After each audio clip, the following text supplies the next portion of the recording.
Hi hello ನಮಸ್ಕಾರ friends. ನಾನಿವತ್ತು ಮನೆಯಲ್ಲಿ ತುಂಬಾ ಸುಲಭವಾಗಿ ಸಿಹಿ ಪೊಂಗಲನ್ನು ಯಾವ ರೀತಿ ಮಾಡೋದು ಅಂತ ನಿಮಗೆ ತೋರಿಸ್ಕೊಡ್ತೀನಿ. ಇದನ್ನು ಹೇಗೆ ಮಾಡೋದು ಅಂತ ಒಮ್ಮೆ ನೋಡ್ಕೊಂಡು ಬರೋಣ ಬನ್ನಿ. ಈ ಪೊಂಗಲ್ ಮಾಡೋದಂತೂ ತುಂಬಾ ಈಸಿ. ನೀವು ಸಹ ಇದನ್ನು ಮನೆಯಲ್ಲಿ ಒಮ್ಮೆ ಖಂಡಿತವಾಗ್ಲೂ ಟ್ರೈ ಮಾಡಿ. ನಾನಿಲ್ಲಿ ಮುಕ್ಕಾಲು ಬೌಲ್ನಷ್ಟು ಹೆಸರುಬೇಳೆನ ತಗೊಂಡಿದ್ದೀನಿ, 1 ಬೌಲ್ನಷ್ಟು ಅಕ್ಕಿನ ತಗೊಂಡಿದ್ದೀನಿ. ಎರಡನ್ನು ನಾನು ನೀಟಾಗಿ ಒಂದು 3ರಿಂದ 4 ಬಾರಿ ವಾಶ್ ಮಾಡ್ಕೊಂಡಿದ್ದೀನಿ. ಒಂದು 2 ಲವಂಗ ತಗೊಂಡಿದ್ದೀನಿ, ಒಂದು ಸ್ವಲ್ಪ ತುಪ್ಪನ ತಗೊಂಡಿದ್ದೀನಿ. ಈಗ ಇದನ್ನು ನಾನು ಚೆನ್ನಾಗಿ ಮಿಕ್ಸ್ ಮಾಡಿಕೊಂಡು ಗ್ಯಾಸ್ನ ಲೋ ಫ್ಲೇಮ್ನಲ್ಲೇ ಇಟ್ಟು ಚೆನ್ನಾಗಿ ಇದನ್ನು ಹುರ್ಕೊಳ್ತಿದ್ದೀನಿ. ನೀವಿಲ್ಲಿ ನೋಡ್ತಿರಬಹುದು. ನಾನು ಅದೇ ಬೌಲಲ್ಲಿ 3 ಬೌಲ್ನಷ್ಟು ನೀರನ್ನು ಹಾಕ್ತಾಯಿದ್ದೀನಿ. ಹಾಗೆ ಒಂದು ಚಿಟಿಕೆಯಷ್ಟು ಉಪ್ಪನ್ನು ಹಾಕ್ತಾಯಿದ್ದೀನಿ. ಉಪ್ಪನ್ನು ಹಾಕೋದ್ರಿಂದ ಟೇಸ್ಟು ತುಂಬಾ ಚೆನ್ನಾಗಿ ಬರುತ್ತೆ. ಹಾಗಾಗಿ ಈಗ ಕುಕ್ಕರ್ನ ಕ್ಲೋಸ್ ಮಾಡಿ ಒಂದು 3ರಿಂದ 4 ವಿಸಿಲು ನಾನು ಓಡಿಸ್ತೀನಿ, ಕೂಗಿಸ್ತೀನಿ.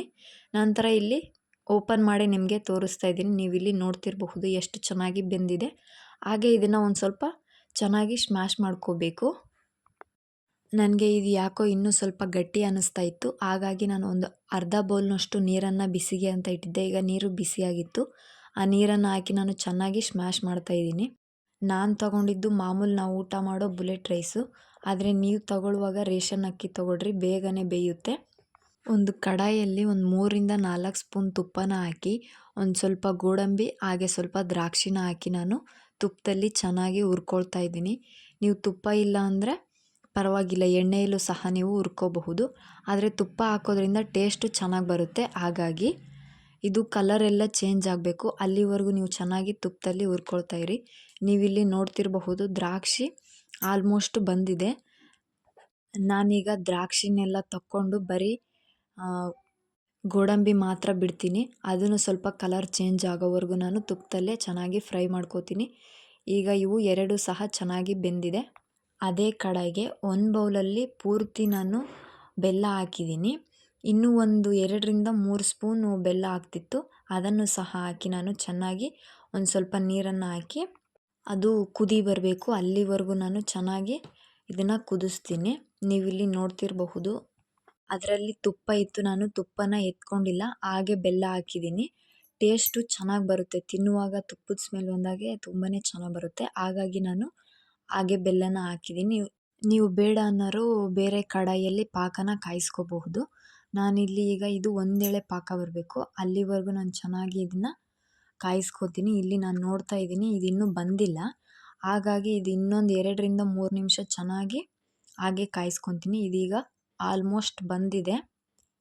ಈಗ ಗ್ಯಾಸ್ನ ಲೋ ಫ್ಲೇಮ್ನಲ್ಲಿ ಇಟ್ಕೊಂಡು ಆವಾಗಲೇ ರೆಡಿ ಮಾಡಿ ಇಟ್ಕೊಂಡಿದ್ವಲ್ವ ಹೆಸರುಬೇಳೆ ಹಾಗೂ ಅಕ್ಕಿನ ರೆಡಿ ಮಾಡಿ ಇಟ್ಕೊಂಡಿದ್ವಲ್ವ ಅದನ್ನು ಈ ಪಾಕದಲ್ಲಿ ಹಾಕಿ ಚೆನ್ನಾಗಿ ನಾವು ಮಿಕ್ಸ್ ಮಾಡ್ಕೋಬೇಕು.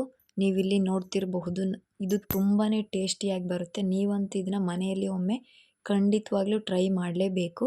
ಇದು ಜಾಸ್ತಿ ಸಮಯನೂ ಕೂಡ ಹಿಡಿಯೋದಿಲ್ಲ. ಯಾವುದಾದ್ರೂ ಹಬ್ಬಗಳಲ್ಲಿ ನೀವು ದಿಢೀರಂತ ಈ ಸ್ವೀಟ್ ಮಾಡ್ಕೋಬಹುದು. ಟೇಸ್ಟ್ ಅಂತೂ ತುಂಬಾ ಚೆನ್ನಾಗಿ ಬರುತ್ತೆ. ನೀವಿಲ್ಲಿ ನೋಡ್ತಿರಬಹುದು ನಾನು ಈ ರೀತಿ ಚೆನ್ನಾಗಿ ಮಿಕ್ಸ್ ಮಾಡ್ಕೊಂಡಿದ್ದೀನಿ. ಆವಾಗಲೇ ನಾವು ತುಪ್ಪದಲ್ಲಿ ಗೋಡಂಬಿ ದ್ರಾಕ್ಷಿ ಹುರ್ಕೊಂಡಿದ್ವಲ್ವ ಅದನ್ನು ಸಹ ಹಾಕಿ ನಾನು ಚೆನ್ನಾಗಿ ಮಿಕ್ಸ್ ಮಾಡ್ಕೊಳ್ತೀನಿ.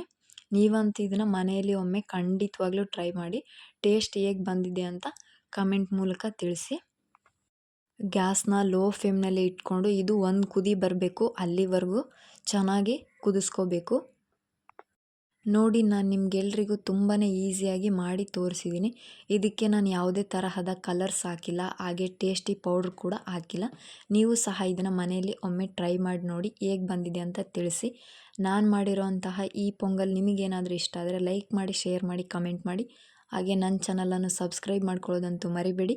ಇನ್ನು ನನ್ನ ಹೊಸ ವಿಡಿಯೋಗಳಿಗಾಗಿ ಕಾಯ್ತಾ ಇರಿ. ಧನ್ಯವಾದಗಳು.